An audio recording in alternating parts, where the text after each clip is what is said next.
Good morning दोस्तों। आज है शुक्रवार मॉर्निंग और हम आए हैं बाबा नागपाल कॉर्नर पे। छोले भटूरे की जो क्रेविंग हो रही थी ना सुबह सुबह, मैं उसको रोक ही नहीं पाया और फिर आज हम बाबा नागपाल कॉर्नर पे, जो कि पड़ता है अमर कॉलोनी में। आज शुक्रवार है और गाड़ियों की लाइन देख रहे हो आप।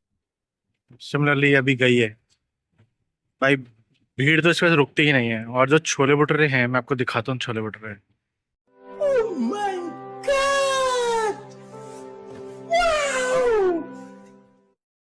मॉर्निंग में इनकी दुकान 7:30-8 बजे तक प्रॉपर खुल जाती है और ये सिर्फ कैश में पेमेंट लेते हैं।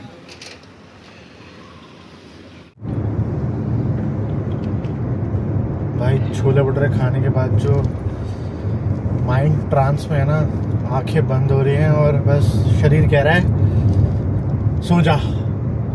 क्या टेस्ट था।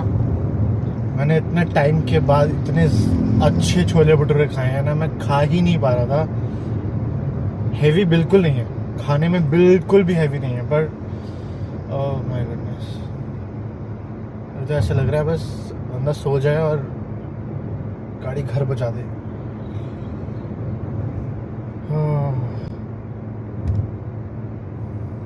हो गया, उठ जाओ। मैंने एडवाइस किया है दुकान वाले को, मैंने कहा रिक्लाइनर की फैसिलिटी होनी चाहिए कि बंदा छोले भटूरे खाए तो रिक्लाइनर पे बैठ के खाए, आराम से फैल के लेट के खाए। और अगर वो सो जाए तो जितनी देर वो सोया उसके पैसे ले लो यार, पर रिक्लाइनर जरूर रखो। और लस्सी साथ में दो कॉम्प्लीमेंट्री। लस्सी तो चाहिए ही चाहिए, होनी ही चाहिए। एक बार मैं अपने फ्रेंड अमन के साथ हम लोग सैटरडे निकले, हम जा रहे थे चांदनी चौक इत्र लेने, जौहरी मल पे। तो जिनको पता है दुकान बड़ी फेमस है, तो मैंने उसको राधे श्याम, जो नई दिल्ली रेलवे स्टेशन की जस्ट ऑपोजिट है, राधे श्याम के छोले भटूरे खिला दिए। वो खिलाए छोले भटूरे, दोनों ने खाए एक एक प्लेट छोले भटूरे। उसके बाद हम गए जौहरी मल के, उससे हमने इत्र लिया। उसके बाद चांदनी चौक में ही हमने पी ली लस्सी। अब हमने वहां पी ली लस्सी और फिर मैंने अमन को उसके घर छोड़ा। सुबह के बज रहे थे 10। मैं अपने घर आ गया, उसके बाद वो अपने घर। तो शाम को उसका मुझे फोन आया 7 बजे, कहता है भाई अभी उठाऊं मैं। और मैं हैरान, मैंने कहा है? कहता है जो लस्सी पिलाई है ना, जो असर हुआ है, बेहोश। कह रहा दोबारा कभी नहीं लूंगा मैं ये कॉम्बो। मैंने यार मुझे तो कुछ नहीं हुआ, क्योंकि मुझे एक्चुअली उस दिन काम था तो मैं सो भी नहीं पाया। पर अगर काम नहीं होता तो शायद मैं भी ऐसे ही सो रहा होता। छोले भटूरे खाने के बाद हम पहुंचे घर पे, और घर जैसे ही पहुंचे डैडी ने बताया कि हमें मेरठ जाना है किसी काम से। तो बस क्या था, फिर बस हम अपना ट्रांस का असर ख़त्म करते हुए निकल पड़े मेरठ की तरफ, दिल्ली मेरठ हाईवे के थ्रू। तो मेरठ आ गए हम। बिल्कुल खुला शांति भरा इलाका है, खेतों में जा रहे हैं। आगे चलिए बाइक मेरी और मेरे साथ निकलो।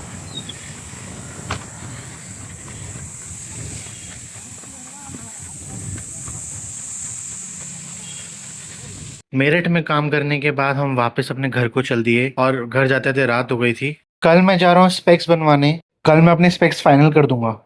ये है वो स्टोर, टाइटन के बराबर में, सेंटर फॉर साइट्स ऑप्टिकल्स।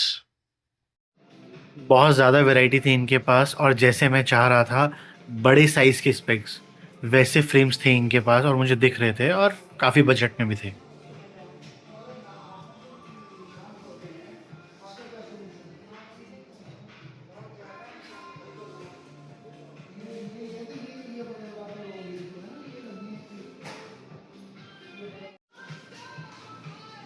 बस थोड़ी सी देर में आई टेस्ट करवाऊंगा मैं, क्योंकि मैंने बहुत टाइम से नहीं करवाया और नया स्पेक्स बनवा रहा हूँ, तो करवा लेना चाहिए।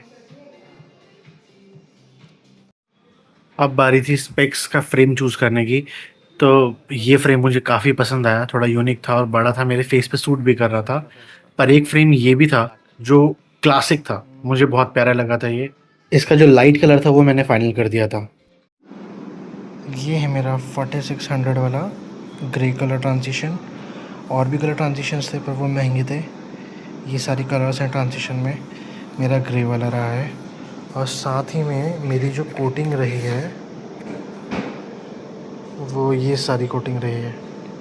Reduce reflection, resistance scratches, repeal dust, repels water, resistant smudge and these also. काफ़ी अच्छे ग्लासेस लगे हैं।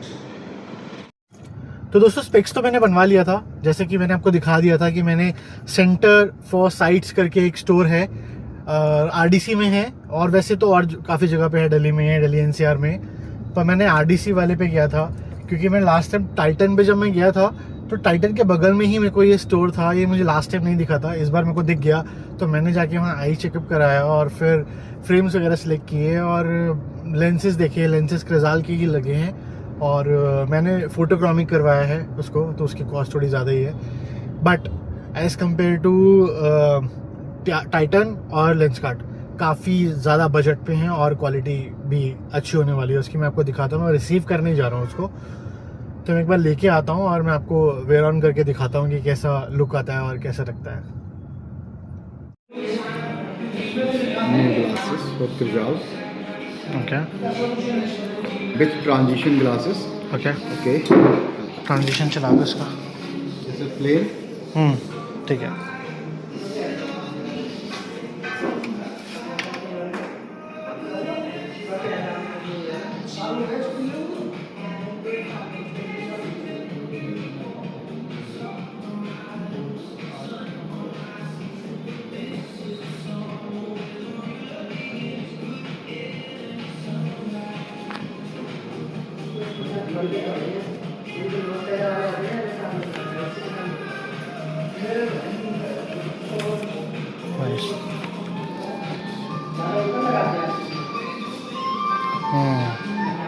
फिटिंग अच्छी है इसकी भाई, बिल्कुल सनशेड्स का लुक आ रहा था, बिल्कुल क्लासी लुक आ रहा था, इतना ज़बरदस्त फील हो रहा था ना इसको लगा के, मस्त एकदम।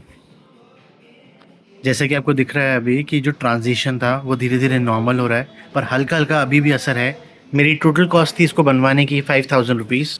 बताना आप लोग कैसा लग रहा है, मुझे तो बहुत अच्छा लग रहा है। तो इसी के साथ इस व्लॉग को यहीं ख़त्म करते हैं और मिलते हैं अगले व्लॉग में।